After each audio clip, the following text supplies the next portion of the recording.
those things? They look like little Shreks to me.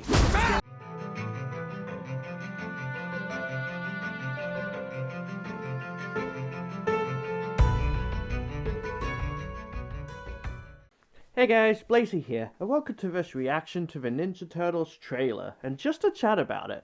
Like, it's not going to be a full trailer reaction as I already watched it, but also because I don't want to be hit with another copyright, so I'll just use clips and so on. But yeah, we got another trailer for Seth Rogen's produced Teenage Mutant Ninja Turtles Mutant Mayhem, coming out in a couple months' time. Now, originally I was opposed to this because it's no secret that I do not like Seth Rogen when it comes to his movies. He has a very particular style of comedy, generally always being drug related and sex, so I was worried that that would be put into this movie.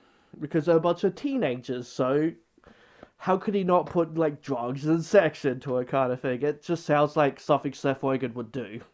But so far from this teaser trailer we got, it looks like a lot of fun. It looks genuinely accurate while also, you know, having its own style, its own things, but it looks like Seth Rogen understands the Turtles. I'm actually really digging this. There are some worries, but for the most part, I quite like it. I quite like what we saw. So let's get into the designs. I like them. Yeah, Mikey has a little bit of a flat head, but that's really it. They are going with a do-wag again with Laugh. They have been doing that for a little bit now, and giving Donnie glasses again, but honestly, I do quite like them. They're not looking like a Michael Bay turtle, so that's a plus already. So in terms of looks for the turtles, yeah, I like them. And they are much smaller, because like they are meant to be like actual teenagers in this. Though TV shows, rather you believe, teenagers should all be about 6 foot tall and with like adult voices and so on and so forth. But this time the Turtles are all played by teenagers, so they all sound like actual kind of teenagers. Except maybe for Donnie. Hey, why did we pick a fruit shaped exactly like my head? Just stop talking, you're ruining my concentration. You're fine, chill. He kind of sounds like he hasn't hit puberty yet. Like, it's not bad, it's just very off-putting at the moment. Like, it's adorable, but it makes it sound like he's the youngest when Mikey's always the youngest. So is that something Seth Rogen changed? Because then it's like, no, Mikey's the youngest, and it sounds like that's what Mikey's voice should be, that his voice hasn't cracked yet. But yeah, it's Donnie, so it's a little off-putting at the moment. And then we move over to Splinter, and I don't know how I feel about this one. Again, I don't hate it. It's not as ugly as the Rise of the Turtles one, that's for damn sure. It's just very kind of quirky. I mean, the dude has a mullet.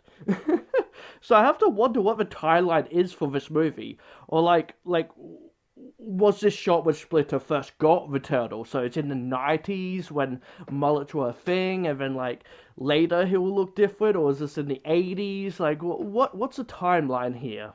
I don't really know. It does go with the style of the film though, so I don't mind. And then Bebop and Rocksteady are there, looking like their original counterparts, though the proportions are a bit odd. Like, Bebop has just this really long snoot, and like, it's... I don't hate it, it's just a bit odd. We'll have to wait to see until, like, you know, they're actually fully animated and actual different camera angles and all that kind of stuff. At the moment, it does just look a little odd, but I guess it kind of just matches the animation and everything. And then we have April O'Neil, who is receiving a lot of hate. Now, please don't get my words wrong here, okay? This is what other people are saying, not me, other people. She was receiving a lot of hate for being black and fat. Yeah, people are mad about her weight, and it's just, how dare you?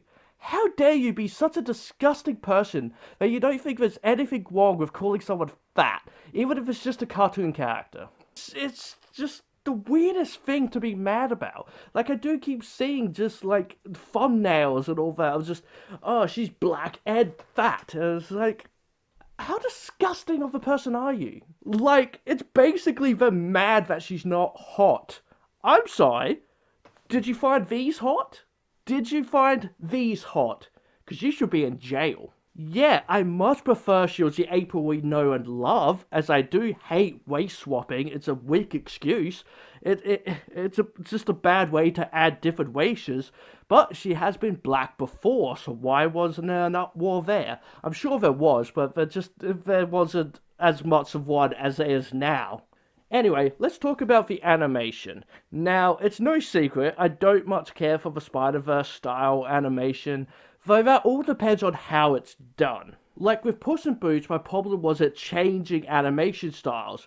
Well, at least here, it's consistent. While also just having a really cool, drawn, like, painted style to it, like a kid made it, while also having, like, the characters look almost like clay animation. It's weird, but it kind of really works. I really dig the style of it. I think for Ninja Turtles, I think it works well enough.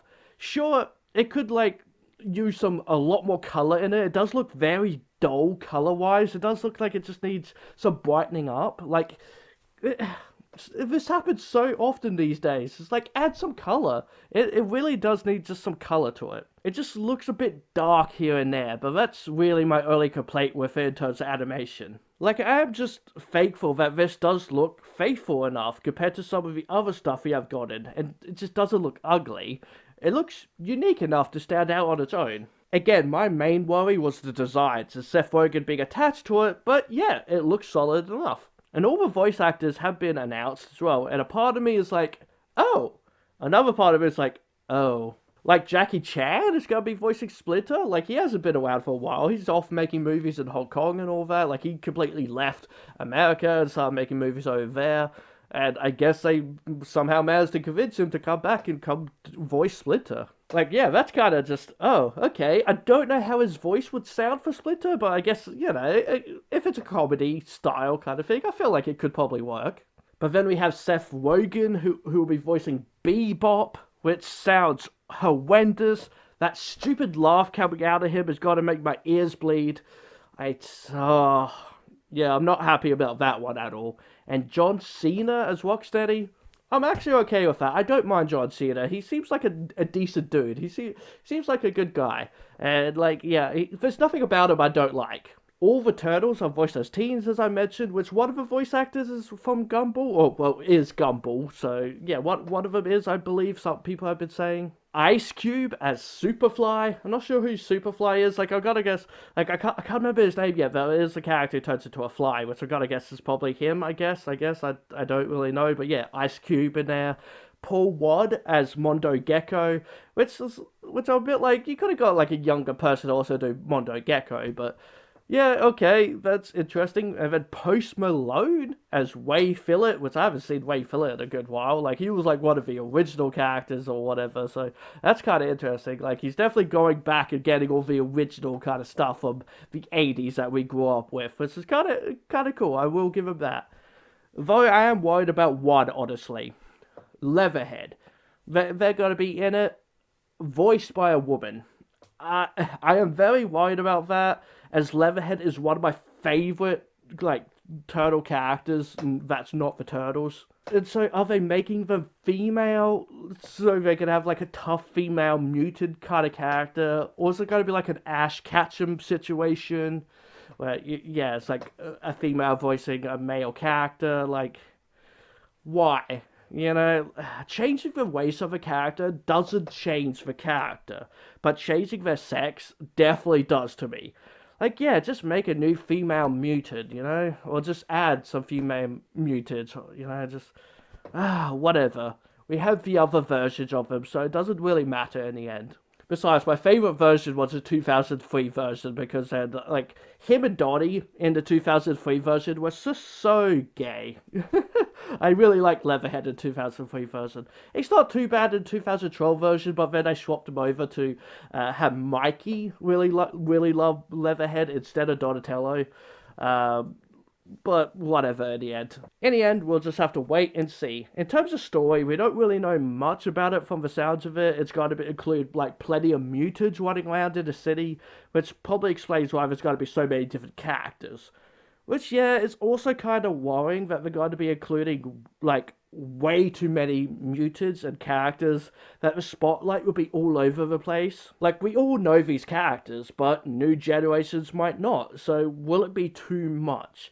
Because I know there's already a huge line of toys coming out, like a pretty big line of toys. So is that all it is? Is that just Seth Rogen just being money hungry and just wanting, no, I do feel like as a part of it, we're like, no, he wants to add these characters from his childhood.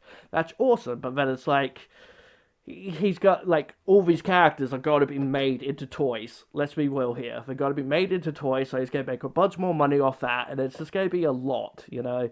And, yeah, it does kind of sound like that. They might add little cameos here and there just so they can sell a toy or two. I do understand why they're going to put in, like, as many characters as you can, but it could be a bit too much sometimes. In the end, it looks wholesome fun. I'm really down for this. This is only a teaser trailer. It's not the full trailer yet, so I don't really know too much, like if the Shredder's got to be in it or not. We didn't see anything about the foot in there, which they could probably save for a sequel, if anything. There's also a live-action film in the works, apparently, which hopefully isn't another Michael Bay one, but a reboot, which I really do doubt it's a Michael Bay film.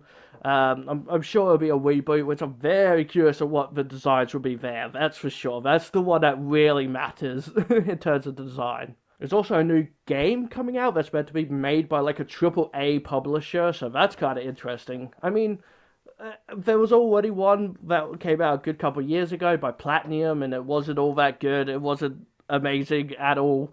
It was very short, very But doing like a open world Ninja Turtle game, like, come on, do it.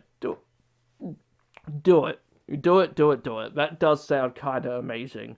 But I guess we'll find out. Either way, I'm kind of excited about the future of Ninja Turtles. So what are you guys' thoughts on the new Ninja Turtles movie? Let me know down in the comments below, and don't forget to give this video a like and subscribe to my channel, because I'll love you if you do. Hit that bell icon, and VitoFox says, be who you want to be. Alright guys, bye for now.